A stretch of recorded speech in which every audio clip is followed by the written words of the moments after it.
elsewhere and have ended up here because Texas is so accepting of musicians and their art.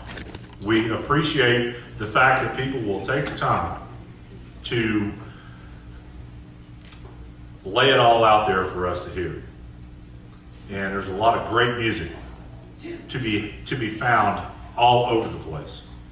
So I encourage each and every one of you here in the studio and online at ustream.tv to support live music, because this is what it's all about. If we didn't have this, we would all be succumbing to what the 500 song playlist that a lot of corporate radio is trying to shove down your throats every day. Boo! Boo, I like that. Big high five for the boo out there. Our next performer, Mandy Marie Luke. She first burst onto the rockabilly scene in Indianapolis. That's all right, we love her still. Several years ago, wowing audiences with her Loretta Lynn playing killer guitar licks and high energy performances, with Bob Timmers of the Rockabilly Hall of Fame declaring her the next big thing. Today you'll hear a different side of this critically acclaimed musician as she performs deeply personal and moving original acoustic material that allows her to reveal the beautiful nuances of her voice. Ladies and gentlemen, I give you Mandy Marie Luke.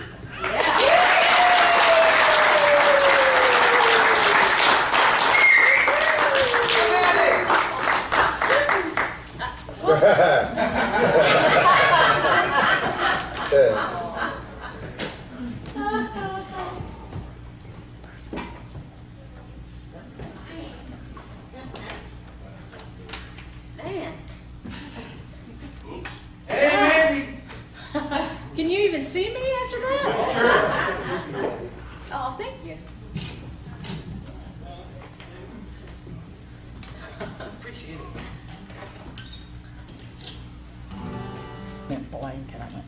Hi guys, are you having fun so far?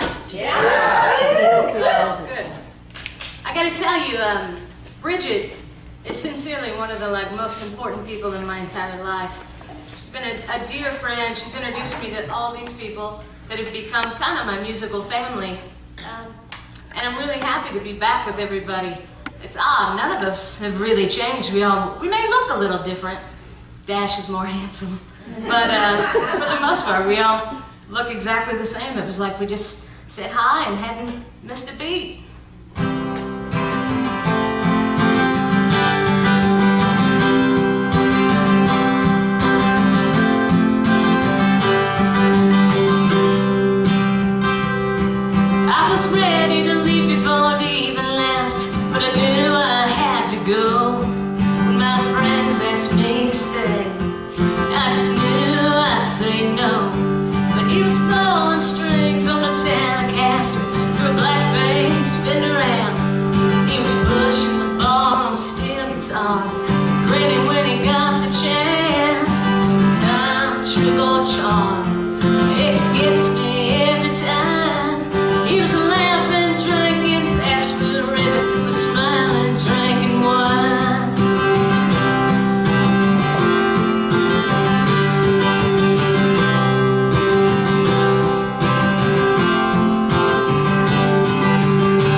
Well, it gets me every time.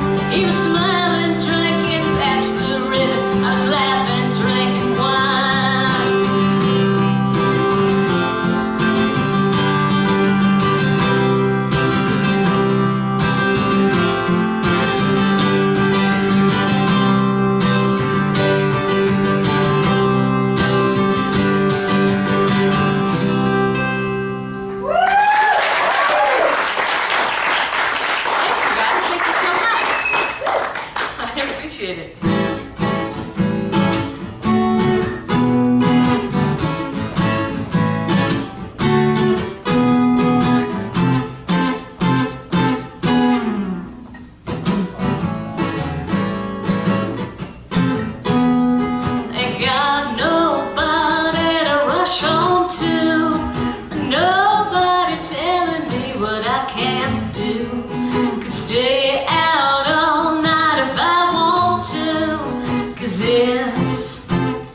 Just me.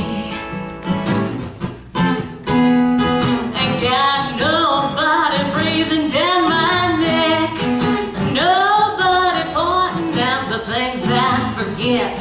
It might start to bother me, but it don't yet, 'cause it's just me.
I could ever do something like this, like just be by yourself, and never.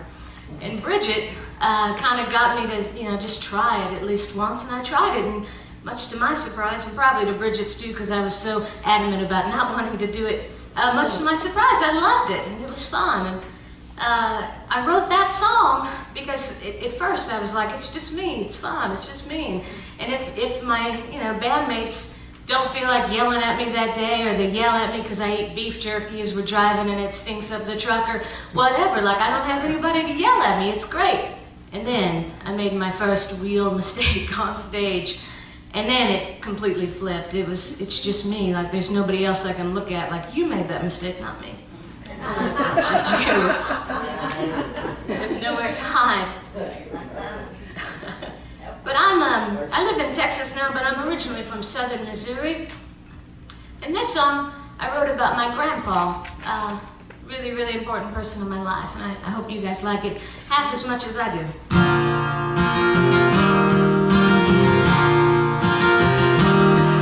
My granddad had a white pickup truck. Used to write my name in the dashboard's dust. And I went with him wherever he'd go. East or west, fast or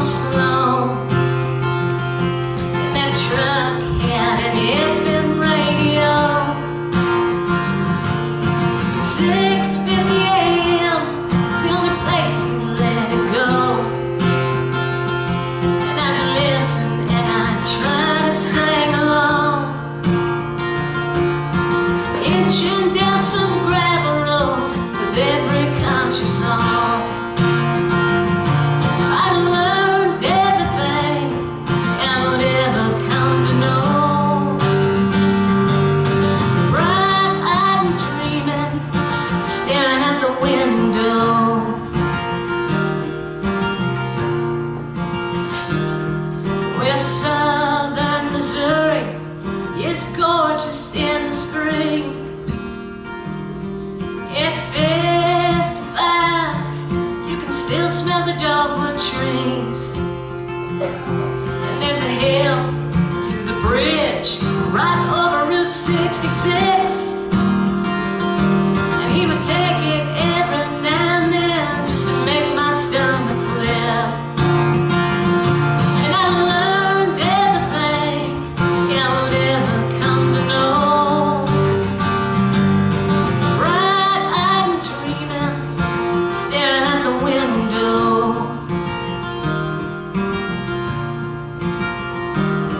My granddad had a white pickup truck. He used to write my name in the dashboard's dust.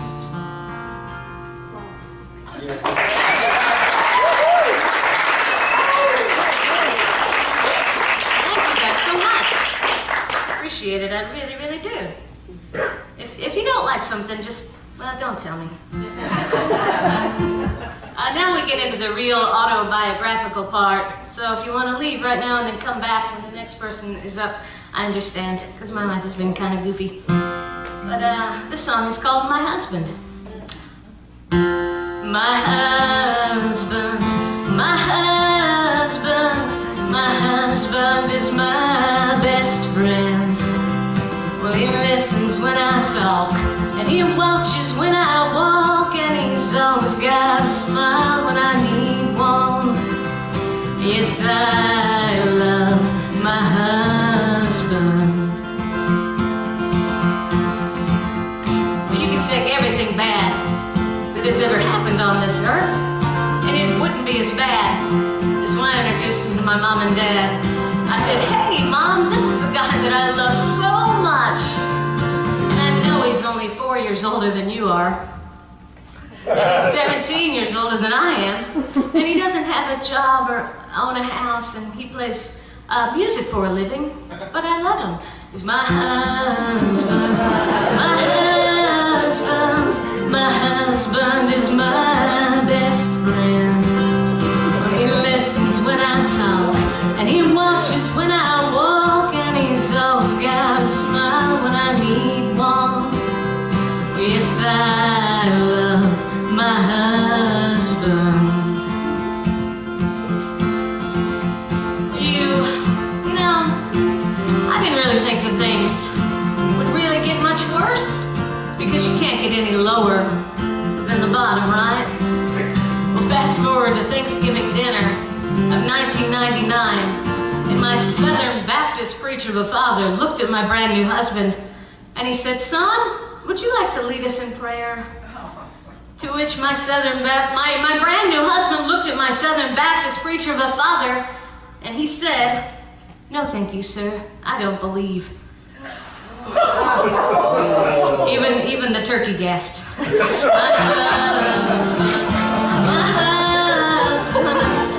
husband is my best friend. I wish that wasn't true. He listens when I talk, and he watches when I walk, and he's always got a smile when I need one. Yes, I love my husband. I said I love my husband.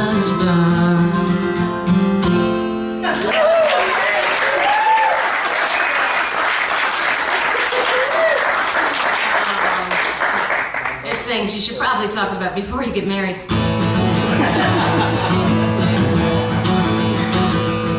Well, lost love, blue raindrops. Well, lost love has brought blue raindrops over me. Well, he lied when he said he loved me, and now I'm crying blue raindrops of lost love. Well, what's a girl to do when her heart's been torn in two? And how should I cry with these raindrops in my eyes? Lost love, blue raindrops. Well, lost love has brought blue raindrops over me.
I'm right here, baby. Hey, Bridget, would you have any interest in singing a song with me? You don't have to if you don't want to. Oh, just try and stop me. Oh. That's why I like her. She's feisty. You ought to hear this girl play the Telecaster. I'm not kidding. I'm just saying. I love her like this, though. This happens to be my favorite, so. What are we doing? You would just go on. Awesome. All right, go back. You pick. You. You pick. You got 2 seconds. Slow rolling low. Oh, who said that? Come on, grab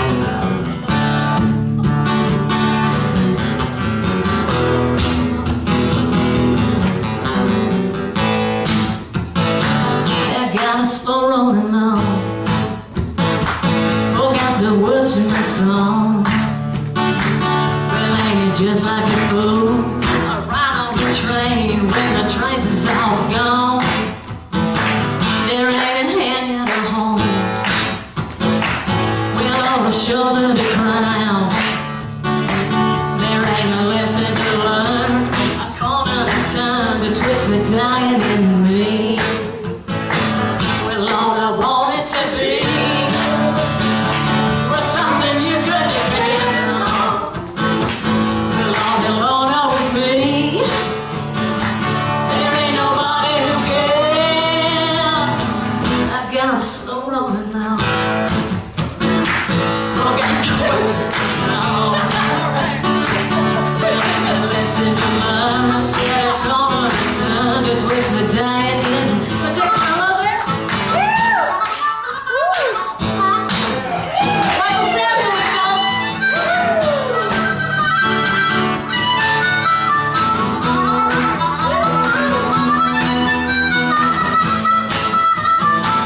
well, all I wanted to be was something you could depend on. Well, all alone now it's me.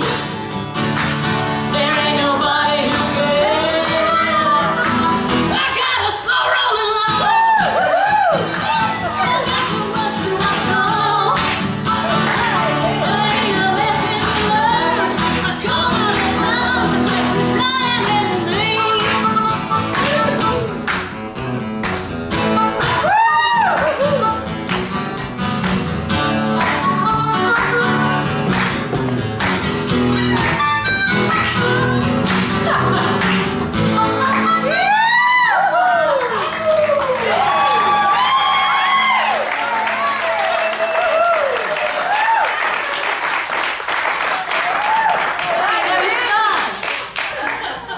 That was fun. Now I have to go back to like just me. Shit. Can I tell you a long story, or should I wrap it up into a short little story? Because it isn't necessarily a happy one. It ends happy. So maybe, well, I guess it could be kind of a happy. I used to be a heroin addict. Well, hang on. Backstory. I was in a really bad car accident when I was 19. And like I said, my dad, he's a Southern Baptist preacher. I'd never done anything wrong in my entire life. I'd never smoked pot. I'd never done anything wrong. I broke 32 bones, I had 3 skull fractures, punctured my aorta, punctured my left lung. It was a really big deal. I spent 28 days in intensive care, and what they do is they pump you full of painkiller. And in my case, it was morphine. And then, you kind of get better and you're healthy, and they just kick you out of the hospital with, this kind of crazy drug addiction. So I didn't know what to do, and I didn't want to talk to my parents about it. So I kind of opened up to a friend of mine who I didn't know, but he used. And he said, well, if you do this, it'll make all your pain go away. So I tried it, and I really liked it. I liked it a lot. I wasn't in pain at all, and I felt great. And the worst thing about it for me was that nobody knew. I was just normal because I wasn't hurting. I wasn't necessarily getting high. I was out of pain. So I was walking around, like still touring around in a band playing guitar, and no one had any clue. And one day I decided I didn't want to do it anymore and I wanted to get clean. So I didn't want to talk to my mom and tell her what was going on, but my mom, she's like my best friend in the world. She's an absolute saint of a woman, and I needed to talk to somebody, so I chose my mom. And I just told her, you know, Mom, I'm going through this real hard phase right now, and it's tough. And I just thought I would be someone different than who I am, is what I said to her. And she told me, well, Mandy, it's just a phase. Everything is going to be okay. And I thought, Mom, it's not a phase. It's not a phase at all. This is hard. But she just said it to me again. It's just a phase, and you'll be fine. So rather than telling my mom everything that was going on, I just thought, well, I can do it. I can do it on my own, and it's just a phase. Rather than talk to her, I hung up the phone and I wrote this song.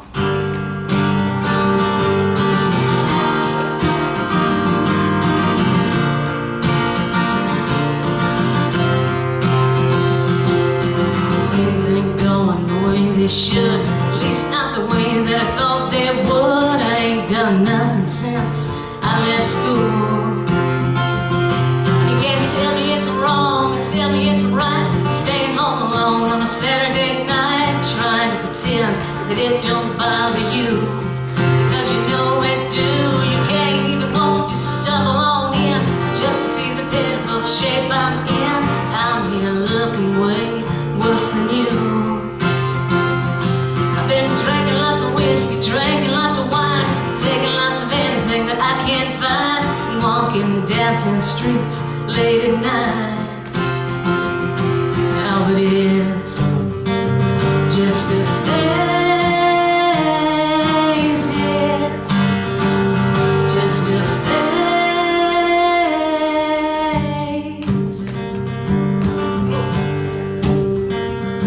We're 28, it ain't so great, sitting here wondering why I ain't happy like everyone else is.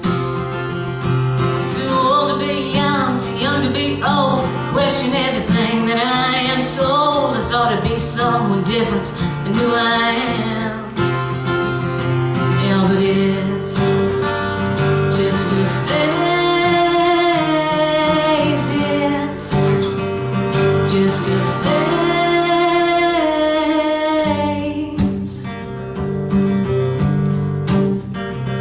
I got hooked on methadone to kick morphine, was high on pills and low on me. Yeah, but it's just a phase, it's just a phase.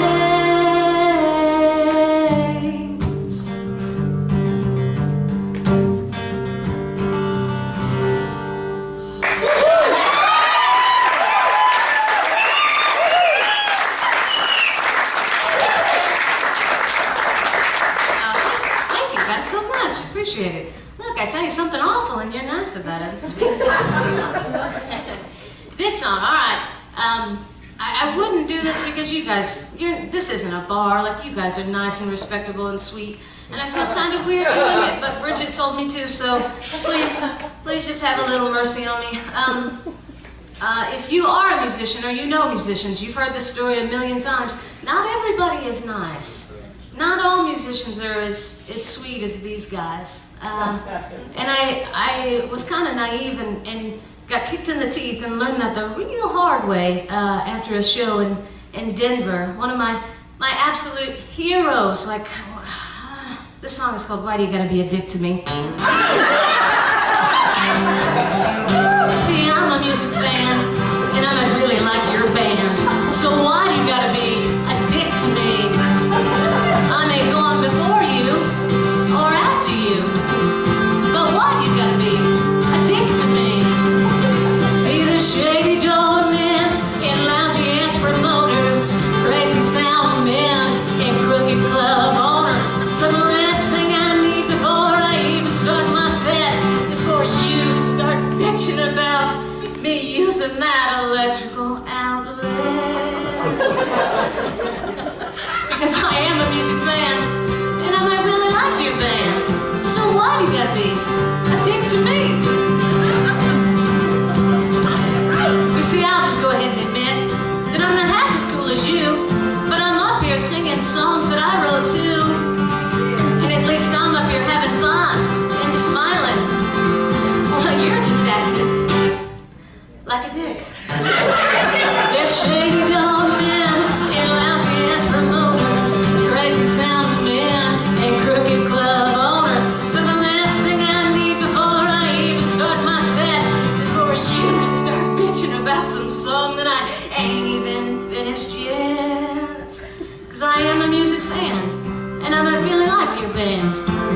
boy, you gotta be a dick to me.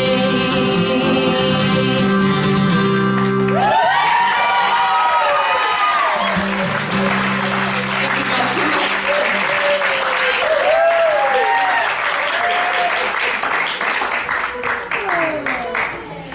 Blame me for that last one, folks. Mandy Marie Luke, how about